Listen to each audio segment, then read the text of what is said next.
It's the week ending Friday the 25th of October, and this is The Week Unwrapped. In the past 7 days, we've seen the Home Secretary announcing that firearms officers will be granted anonymity in criminal trials unless convicted, Donald Trump serving fries at a McDonald's drive-thru in a campaign stunt, and an outpouring of support for six-time Olympic cycling champion Sir Chris Hoy after he revealed his cancer diagnosis is terminal.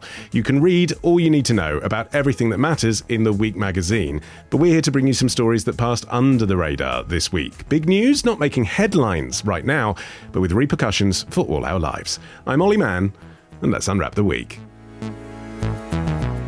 And joining me today from the Week's digital team is Rebekah Evans, and we have the boss man, Holden Frith, and we welcome back writer and performer Suchandrika Chakrabarti. Suchandrika, have you ever worked in a McDonald's or any fast food joint? I have not, no. My best retail experience was Woolworths back in the 90s, R.I.P. I think every potential candidate to be Prime Minister should do some sort of work experience in a Woolworths. I think we should bring it back purely for that publicity stunt. That's right. Holden, you're up first. What do you think this week should be remembered for? Why was the mushroom invited to the party? Because of its contribution to global biodiversity. I made a claim about a mushroom that has upset some people, and I'd like to settle the score. I claim something mind-blowing about this mushroom, the beefsteak. In fact, per 100 calories, this mushroom has more protein than actual beef. So that's what I claimed, and I'm sticking to my guns. Let me explain why. Forage for Knowledge, settling the score about beefsteak mushrooms on YouTube on Sunday. He seems like a fun guy, Holden, but what's the story? Yeah, this is the attempt this week by Britain and Chile to persuade the world's scientists and the UN that fungi have been neglected because they don't fit neatly into classifications as plants or animals. And to put that right, they want fungi to be elevated into their own group called funga alongside flora and fauna. Yeah, the 3 Fs I've seen it called. So from now on, they want people to say, when you're doing any kind of conservation project, flora, fauna, fungi. Flora, fauna, funga. Flora, fauna, funga. Yeah, why funga, not fungi? Basically to fit in with that pattern and to sort of seem like a Latin term for the collection of fungi. It actually doesn't have any Latin roots, so it really is just to fit in with that trio. Does it come from the Italian bunga bunga? What category is it being looked at the moment in then? Or is it just not being considered at all and that's their point? Yeah, so there are various different classifications of living beings, but the ones used by the UN's Convention on Biological Diversity and CITES, which is the Convention on International Trade in Endangered Species, they've referred only to flora and fauna. And so because fungi aren't plants or animals, but sort of sit somewhere in between, and in fact are closer to animals than plants. But because they don't fit into this classification, they've often been overlooked in conservation efforts, and the people behind this change say only 3% of the world's conservation efforts benefit fungi. And who's advocating for this change? Rebekah? Well, it's interesting, as Holden's mentioned, that the UK and Chile are at the forefront of this new work. And I did wonder why Chile specifically, but the relationship between fungi and Chile is actually quite a historic relationship. So if we go back all the way to the indigenous Mapuche people of Chile, they used fungi as part of their traditional knowledges and practices in food, in medicine, in spiritual practice. So it's essentially an intrinsic part of Chilean culture. But even in the modern day, Chile has for a long time been the front runner in the recognition and conservation of fungi. It's a country that has a unique geography, as we know. It's got the Andes Mountains, it's got rainforests, and a particularly long coastline. Those are perfect environments, essentially, for a diverse range of fungi to thrive. And Chile actually has the conservation of fungi is particularly important in their legislation, obliging companies and government bodies to include fungi in environmental impact assessments. So there's a lot of work that Chile is doing behind the scenes on fungi, but obviously it's being brought to the forefront now with this work that it's doing with the UK. Okay, I mean, Suchandrika, I basically see fungi as an irritant. You know, when it sprouts up in my garden out of nowhere, I kick it away. When it turns up in my shed, I'm like, oh, no, it's damp in here. Like, what is the benefit of fungi? Why does it need to be protected in the same way as animals and plants? Yeah, there's lots of downsides, lots of things that you mentioned that we don't love with fungi, but they can actually really help us sort of deal with the problems that humans are causing to the world. So one big one is waste management, and fungi can be really useful in sort of breaking down otherwise like non-biodegradable waste. If we use fungi in waste management, we can reduce waste transportation because it can happen on site and we don't need as many landfills, we don't need to use as much water. Well, so it helps things biodegrade more quickly? Yeah, basically the fungi kind of eat it in a very non-scientific way of putting it. They also mean that we don't need to use like destructive chemicals that harm the environment because the fungi kind of do it naturally. They can be combined with other treatments as well, so you can have complex sort of processes dealing with the waste, and that happens faster, which is good as well. And you know, like when you're using lots of chemicals and people worry about the side effects and kind of the chemicals settling into the environment and affecting the soil, with fungi you don't have that because they already live there naturally. So they're tough, they're cheap, they're widespread, they're actually quite good. I'm going towards the fungi. I'm going to treat the next mushroom I see very kindly. They can also do things like fight disease, treat depression. So people are like microdosing with psilocybin, and that seems to be having good effects. They can create sustainable materials as well and actually be used in construction and things like that. So yeah, textiles. It seems like fungi could be our new overlords, and I will bow to them. I mean, Holden, we're all talking about fungi or fungi, like we all know what we're talking about, but it's not just mushrooms, is it? It's more complicated than that. No, that's right. And in the course of looking into this story, I realised I didn't really know what fungi were and how they were different from other plants or animals, but there's various groups, some of which are obvious, like mushrooms, which I think we all know about. Then molds and mildews, which I didn't know were separate, but are. I know you don't eat them and put them on pasta. You know, if they turn up in your bath, that's a thing you don't want to stick in your mouth. Yeah, I mean, except the ones that grow in cheeses, I suppose. So there are, again, there is a spectrum. Yes, I do like those, actually. I wasn't even thinking about those. And then yeasts as well, they're a fungus. I'm not sure I knew they were a fungus. I think I thought of them as being little animals rather than little fungi. But also lichens, which are even more complicated because they're actually a symbiotic relationship between fungi and algae. So they've got 1 foot in the fungi kingdom and 1 foot in another. But the main points of differentiation, like how you actually define them, is fungi, unlike plants, don't photosynthesize. But unlike animals, including other microorganisms, they don't ingest their food. Instead, they secrete enzymes to dissolve it and then reabsorb the resulting nutrients. And that's how they go about breaking down decaying matter and some of those roles they play.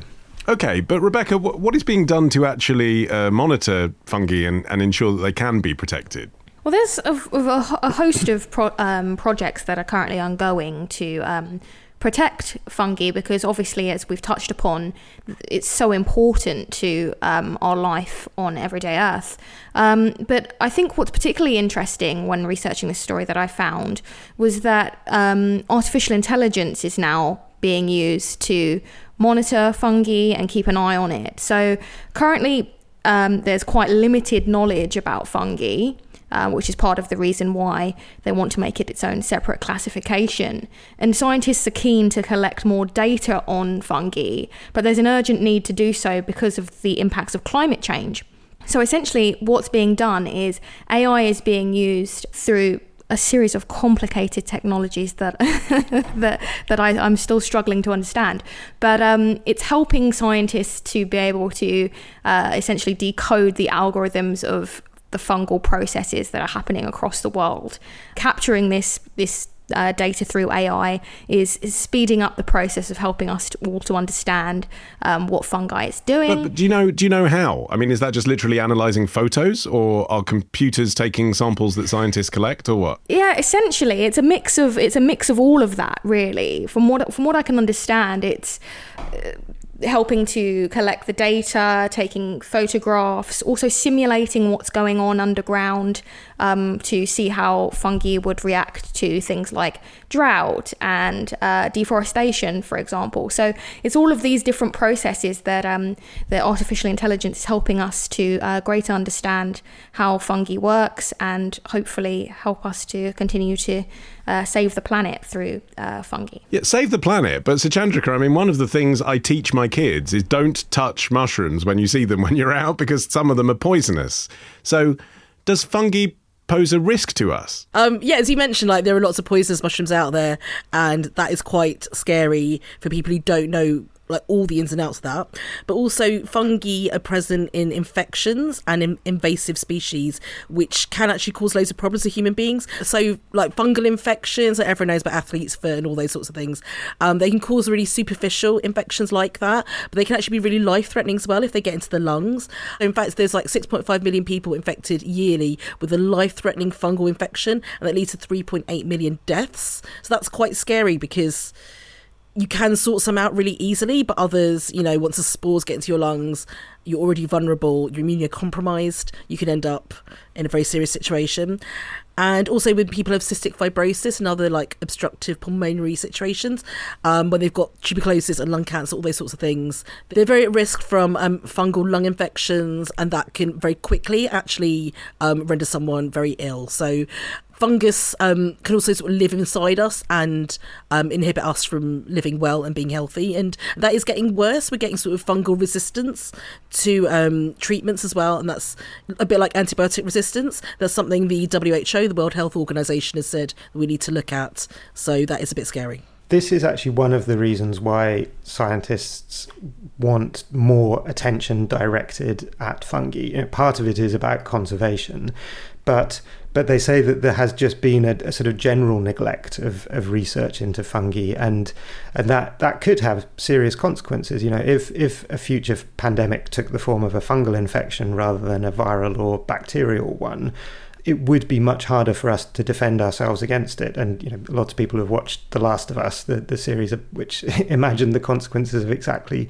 that. But, you know, one of the ways in which that was realistic is that there are currently no vaccines against fungal infections. And as Suchandrika said, treatments are getting less effective. So there's a good self-interested reason why we might want to invest a bit more in fungal research. And what if we do nothing? I mean, why is this a change that's necessary? If we do nothing, there'll be fewer fungi, and what does that mean for us? Part of the issue is we don't know what we're losing. Because there's been so little research, scientists estimate that there's as many as 2 or 3 million species of fungi that we're yet to identify and catalogue and sort of look at, you know, how exactly it works. Fungi play an enormously important role in how plants feed themselves. If fungi disappeared, almost all land-living plants would also disappear, and that would mean an end to most other forms of life on this planet. So if we are losing fungi when we don't understand the role they're playing, either in something as fundamental as that, or in their potential for treating other diseases, other conditions, or their potential to give us future vaccines against a negative effect they might have, then we're allowing something to happen where we really don't know what kind of benefits or threats we're dealing with. Okay. Up next, if you're behind the idea of women behind bars, then are you behind the times? That's after this.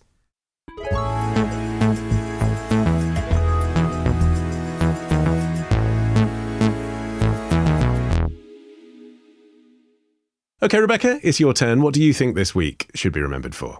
Is it time to bail on sending women to jail? Okay, so 14th to the 5th, cell 19, after lunch at 12:30, 2 officers were arguing with her. She was not violent. They restrained her. She was still not violent. The SO kicked her and the alarm was sounded. There were 7 officers in the end, all male, all restraining her inside her cell. No officers put the body cams on, kicked her in the chest. They folded her in 2. They brought her arms up behind her back until she was screaming. She was in pain. And then the senior officer kicked her in her chest right before they closed the door. And they didn't let her out for 48 hours. Scarlett Roberts recounting her diary of 4 months inside a women's jail on Sky News in 2023. So, women's prisons, Rebekah, what's the story? What do TV licence evasion, shoplifting and fraud all have in common? Well, aside from being examples of crime, they are, in fact, the most common crimes that women are imprisoned for in the UK. But this week we found out that Justice Secretary Shabana Mahmood could be putting an end to all of that as soon as spring 2025. The government has announced a review that could cut sentences for thousands, and with the aim of reducing the number of women who are sent to prison. That's a major and arguably somewhat risky policy decision for this government, but it could change the UK justice system as we know it. Yeah, this is the review that's being led by David Gork, isn't it? And it's quite a wide-ranging review that's been announced and much talked about this week. Why is this part of the review something that you particularly want to focus on? Well, I think it's particularly interesting just because we're looking at women's prisons, and there are significantly fewer women's prisons in this country than men, and obviously less women who are going to prison than men.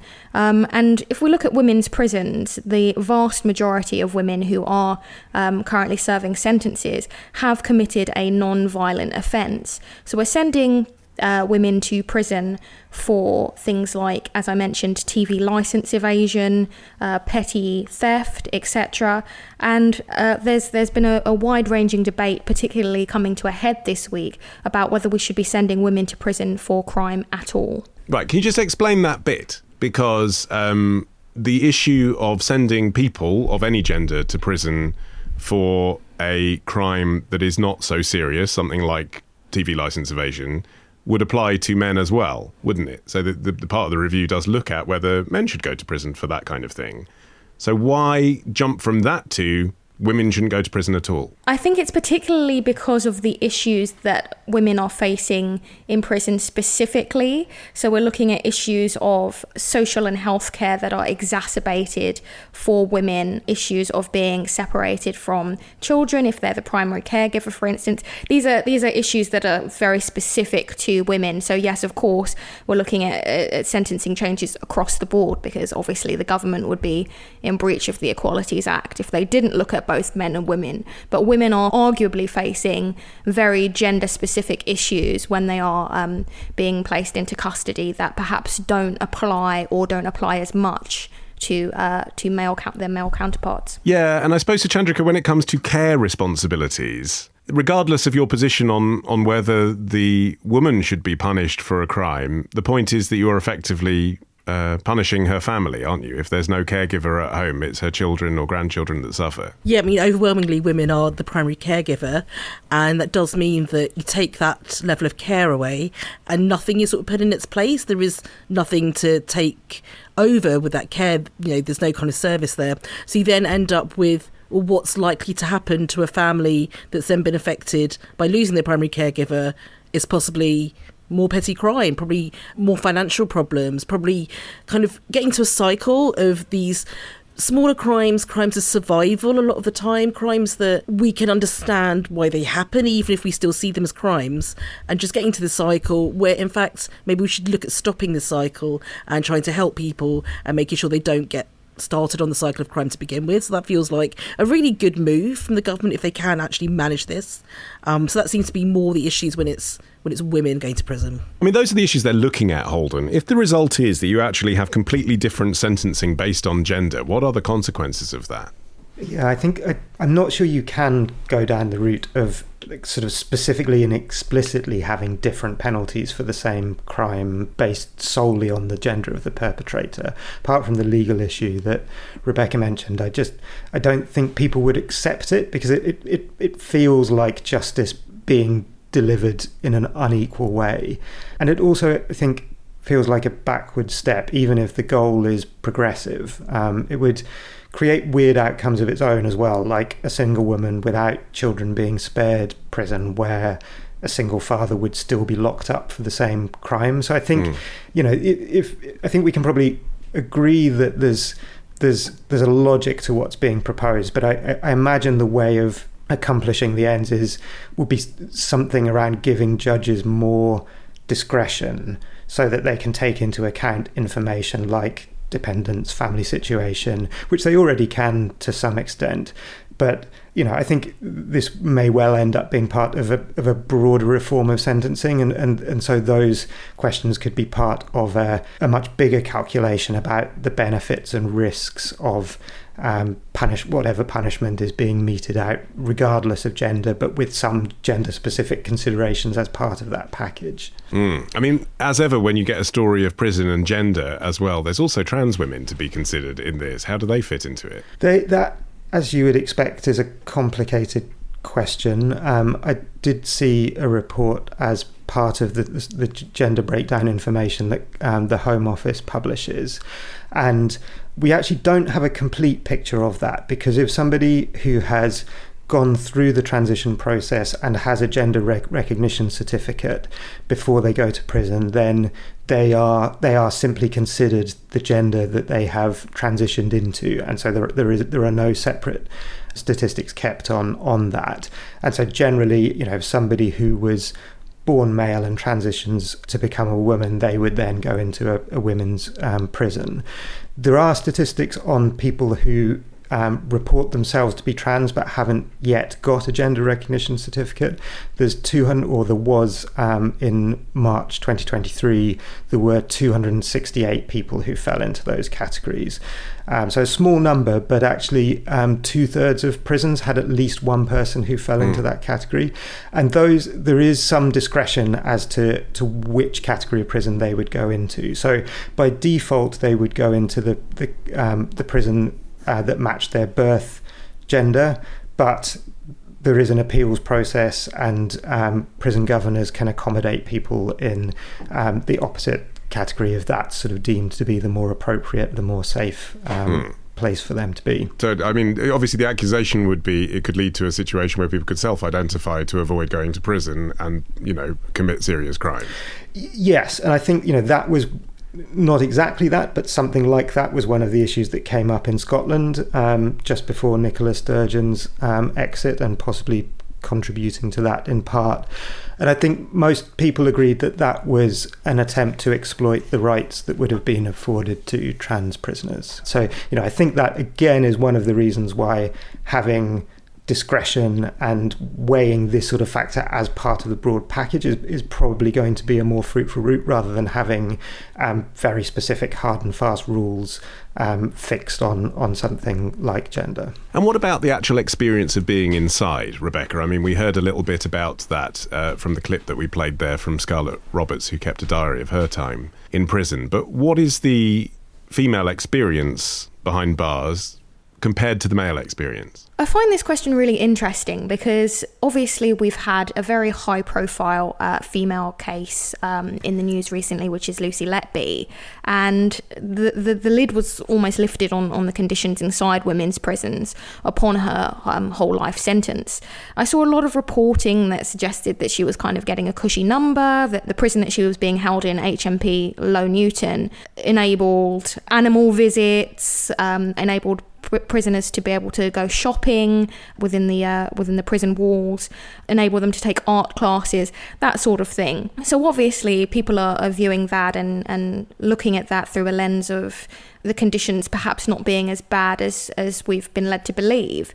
But there's a whole other host of evidence that shows us that conditions for women in the main in prison are pretty dire. Widespread issues with inmate well-being within these institutions, alarming rise in self-harm amongst women who are in prison, and access to hospital services for female prisoners are also considered poor. And as we've discussed on this podcast in the past, pregnant women in prison are often seen to be at high risk. So we've got almost a cocktail of poor conditions here.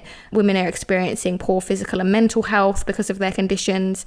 Obviously, there are some instances where there are reports of guards not treating prisoners in the way that you would expect, with their human rights being upheld. So conditions seem pretty awful. When this panel will be looking at sentencing, that also needs to be considered in equal measure. If we are sentencing people to prison, what are the conditions like there? Obviously, there has to be punishment. That's the whole purpose of the prison experience. But we can't strip prisoners of their human rights and their humanity while we're dishing out punishment to them. But people listening to this, Suchandrika, who are victims of crime, will be thinking, yeah, of course you can have that conversation about what prison's like and what standards are and how people keep in touch with their children and stuff. But actually, me, as a victim of crime, I should be the priority, not what happens to the people who have committed the crime. You know, the people who are left on the outside with a post-traumatic experience, those are the people that the government should be prioritising. Why isn't there a review into that? That's a bit more difficult to prioritise, I suppose, and that's an overhaul of the justice system and kind of deciding what we do in terms of reparative justice. And surely what prison is and what prison is advertised to be is part of a victim's healing process, possibly, that they know someone is being punished. I mean, prisons need overhaul. That's true of both male and female prisons. The experience inside of them, so you heard from Scarlett Roberts, is horrifying. Generally, a victim isn't always the right person to decide what that punishment is, or they're never the right person, which is why we have the Crown Prosecution Service. But I mean, what is happening in women's prisons is beyond what so much their non-violent crime would seem fair. So I'll just give you some statistics which made me feel pretty horrified. So the Ministry of Justice has revealed that the number of assaults in female prisons has tripled between 2010 and 2023. The amount of assaults have gone up 32% in just the last year. You've got record levels of self-harm going on in women's prisons. And again, as Rebekah mentioned, the general crimes that we're looking at are petty theft, we're looking at TV licence evasion. These are crimes, but is the punishment really just here? And it doesn't feel productive for society to have people go through that, because what happens to those prisoners, I think, reoffending seems higher after that kind of situation. You'd feel removed from society, surely. What are the most effective alternatives to prison for women then, Holden? I mean, what should be done instead? What might David Gauke be considering? I think that's that's the really big question that the government is going to have to wrestle with if they do want to reduce the use of prison, which seems to be one of the things that they're warming up for.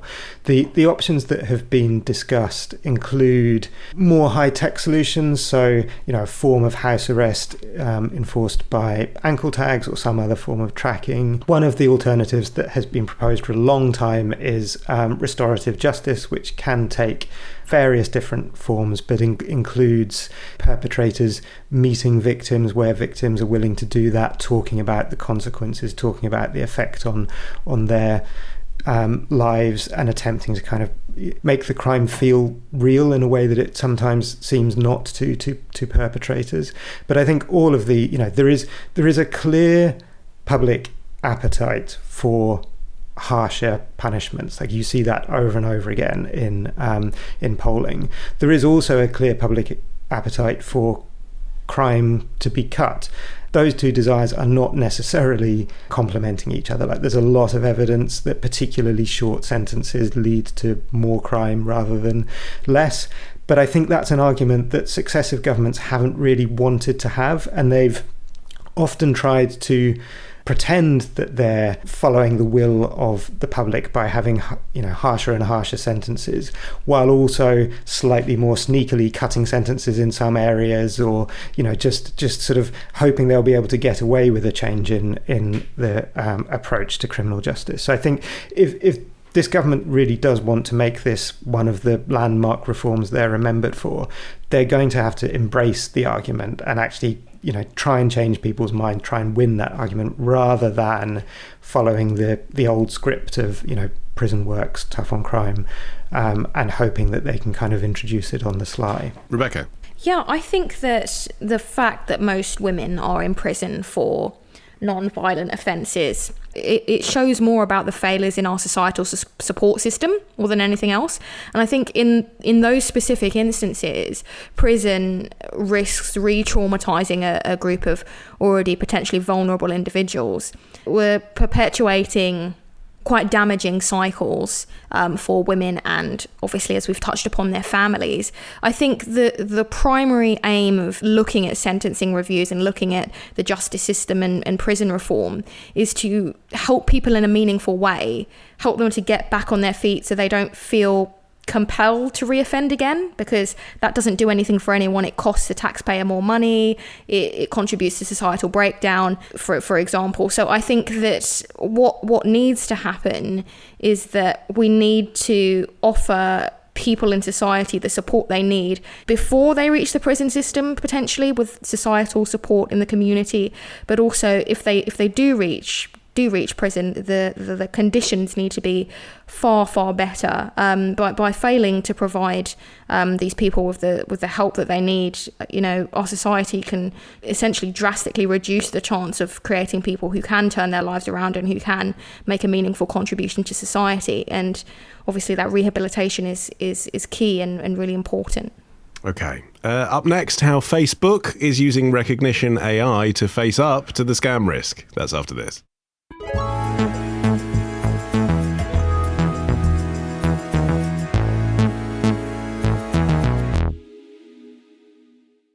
Okay, so Suchandrika, you're finishing the show. What do you think this week should be remembered for? If your scam involves a celebrity, well, now we've got a way to check if they're real. So sometimes scammers will run an ad that links to like a scammy website, right? Well, they'll try to steal your data. They'll try to get you to, send money. And they will use as part of the ad pictures of real celebrities to try and make it seem more authentic or more legitimate, right? Oftentimes people will see an image of a celebrity and therefore think, oh, it's an endorsement by them or it's someone they're familiar with, and they're more likely to click. And so in this case, Meta's saying, hey, we notice these ads are happening. We notice these scams are happening. And so they're now going to use facial recognition software to try and match, is there a celebrity in this ad? Does it match up with a celebrity on the service? And if so, maybe that's a scam. We should try to take that ad down. Bloomberg's Kurt Wagner reporting on Wednesday. Suchandrika, what's the story? So Facebook is doing facial recognition again after it shut it down 3 years ago. It's back, but this time they're doing it for celebrity bait scams. So basically, trials will begin in December with a selected pool of 50,000 celebrities, all public figures, and they can opt out if they want to.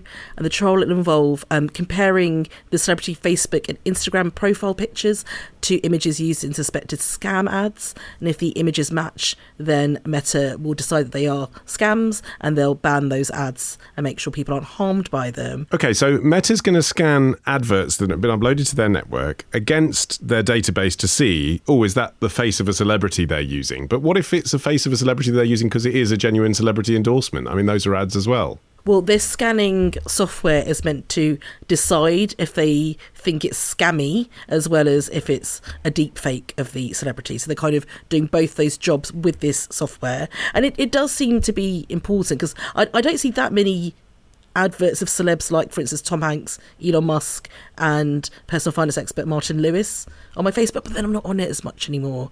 But having said that, it's probably better they get rid of a real advert than let a fake one through, because as Martin Lewis said recently, like, he's had loads of scam adverts made with his image in them. Because he makes the point of saying, I don't do any advertising, don't I? So if you see my face, it's a scam. Yeah, because people trust him. I mean, we all trust him. So it's really important that he says things like that to make sure people aren't taken in. And earlier this week, there was another incident that he urged the government to look at, which is that there was a fake interview with Rachel Reeves, our Chancellor, and he's used to trick people into giving away their bank details. So there was a fake interview with Ian Dale, a political commentator, and it was saying that if you sign up quickly, you'll get £2,300 in payout. So that was really specifically calling out to people seeing that advert, look, you'll get money from this, but actually it'll be the other way around. The thing is, though, Holden, I mean, you're a publisher.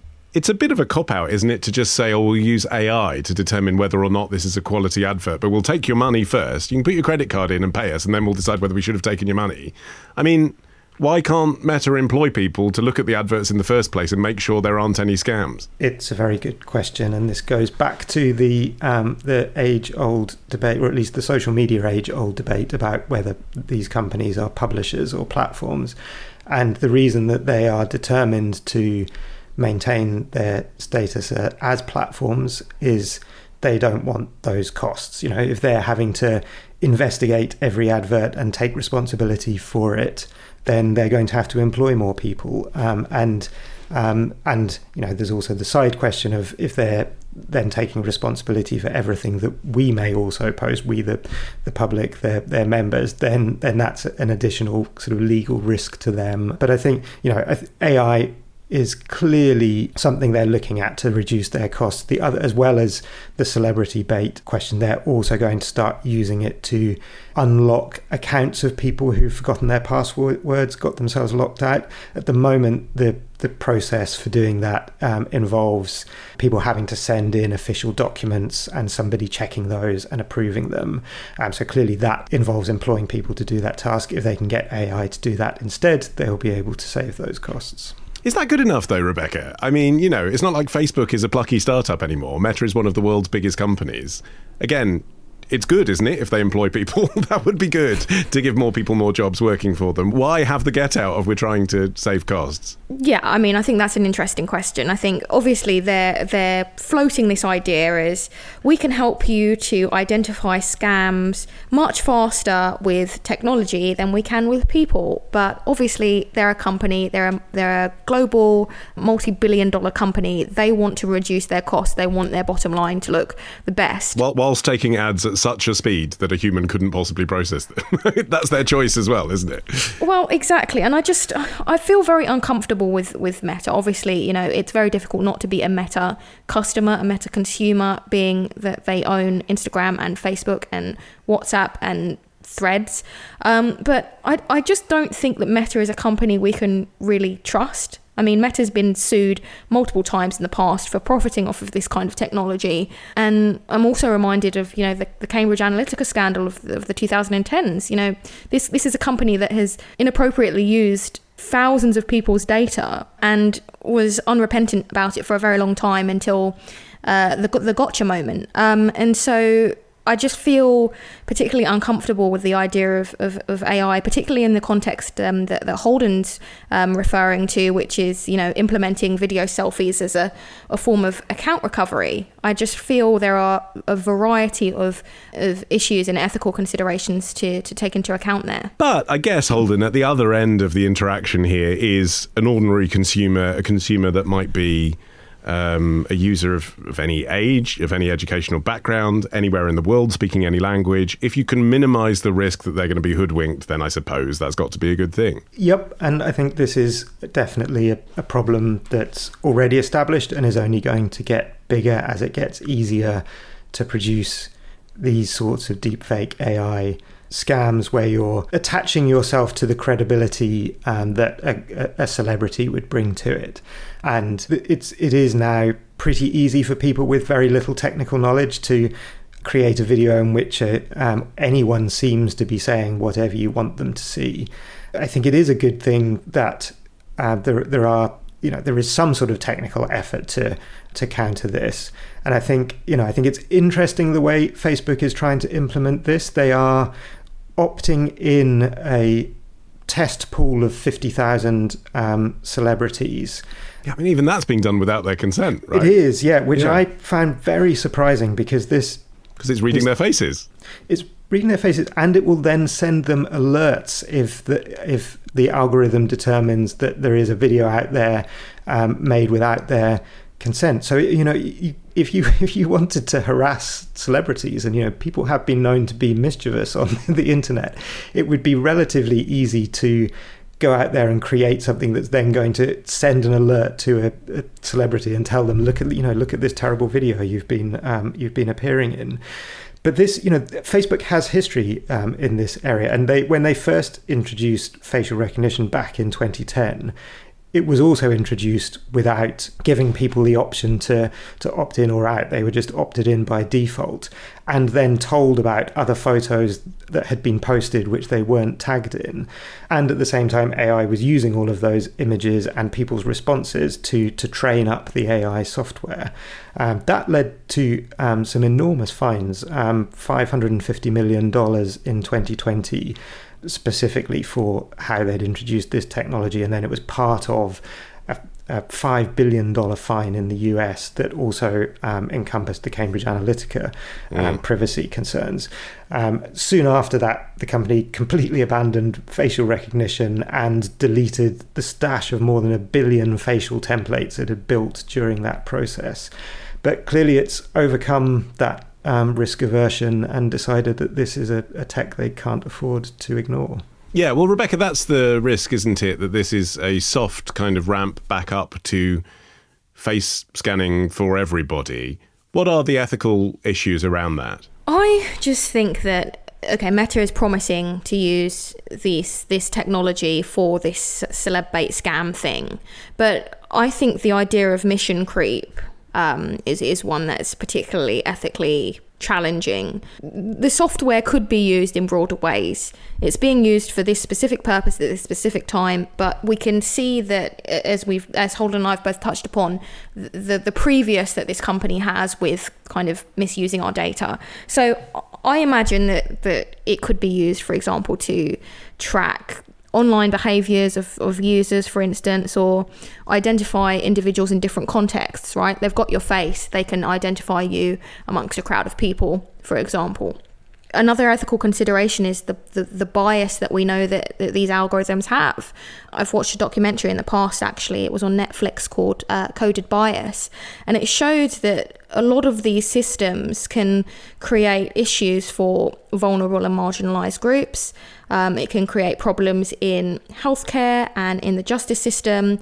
There's such a wide scope for discrimination once they have your data, once they have your information. Obviously, we can see how these deep fakes are being used. The Week have looked at the idea of people's voices being used to scam their family and friends in various situations. So if our voices can be used to make us victims of scams, I can only imagine what would happen if our faces and our likeness is used. Obviously, we're talking about celebrities here, but if that technology is expanded, we could have deep fakes of the ordinary person, of you and I, for instance, which is obviously deeply, deeply concerning and frightening.